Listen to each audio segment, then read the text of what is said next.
China's banking system is about to go broke. China's economy has fallen over the past few weeks. The Chinese economy may be in a recession. The country is being hit by record high inflation, layoffs, trillions of dollars disappearing overnight, fraudulent activity, and so much more. China just got hit with the last nail in the coffin, and all of these crises are terrible for the economy. The Chinese Communist Party tried to cover up the disaster, but the truth has already come out. The Chinese financial infrastructure is going to fall apart. The two scariest crises will be revealed at the end of the video. There is no way for the economy to bounce back from the factory closings. China's housing market is collapsing month after month. Home sales in the US slowed down during the recession. There is a catch. China's economic data isn't frightening because the data is manipulated. Recent leaks show that the Chinese Communist Party is manipulating economic data.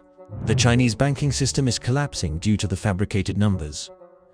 According to 6 anonymous Chinese bank executives, government-owned banks have been giving out free loans.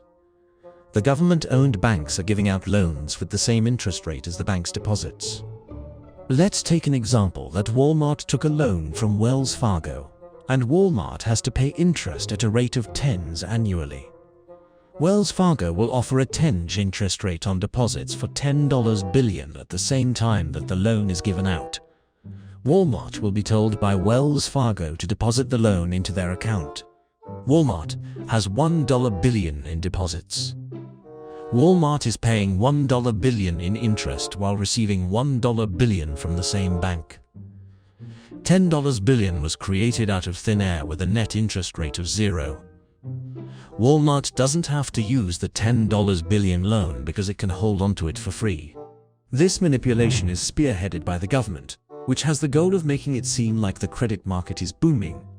And while it's technically legal to do this, the artificial lending is created by the CCP themselves. The CCP is lending money to themselves. Artificial lending is created by the CCP themselves. The net payment is 0 because both banks are paying each other $1 billion.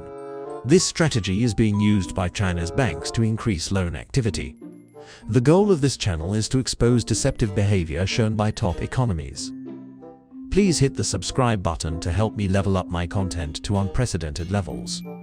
Nobody wants to take out loans, so the data has been manipulated. 4 key policy interest rates were caught by the People's Bank of China. The 1-year loan prime rate was cut by the PBOC for the second time. Chinese authorities are planning to give special loans to property developers. China has a $145 billion property fund. The electronic supplier Zhejiang is an example of how desperate the CP is to give out loans. Despite saying that the company is not borrowing at this time, it has received a dozen loan offers at record low interest rates. Albert knows that his company's growth prospects are dim, so he doesn't need to borrow money. Albert said, "We're not considering borrowing because our cash can cover our operations and modest growth. The COVID outbreak and property downturn have had an impact on us. The country's credit market is in dire need of support. The problem with this is that it will result in defaults." I covered China's housing Ponzi scheme in one of my previous videos. The houses that were not built yet were being paid for by Chinese citizens. Property developers were able to use the money to create a pyramid. China's rapid economic growth was amplified by the Ponzi scheme. The amount of bad loans is increasing month after month. The CCP is desperate. It's not possible to reignite the economy in the short or long term. China's credit market has weakened considerably. The Chinese money supply has grown more than credit for the first time in a year. China's GDP fell by 2.6% in the second quarter of 2022 on a quarterly basis. The CCP urged citizens to purchase new homes in order to save the economy.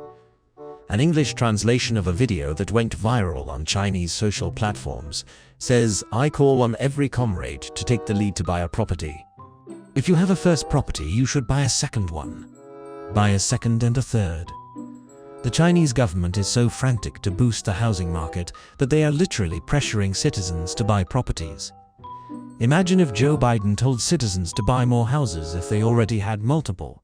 Chinese citizens are smart. They have been sharing the ridiculous property announcement of the CCP on social media.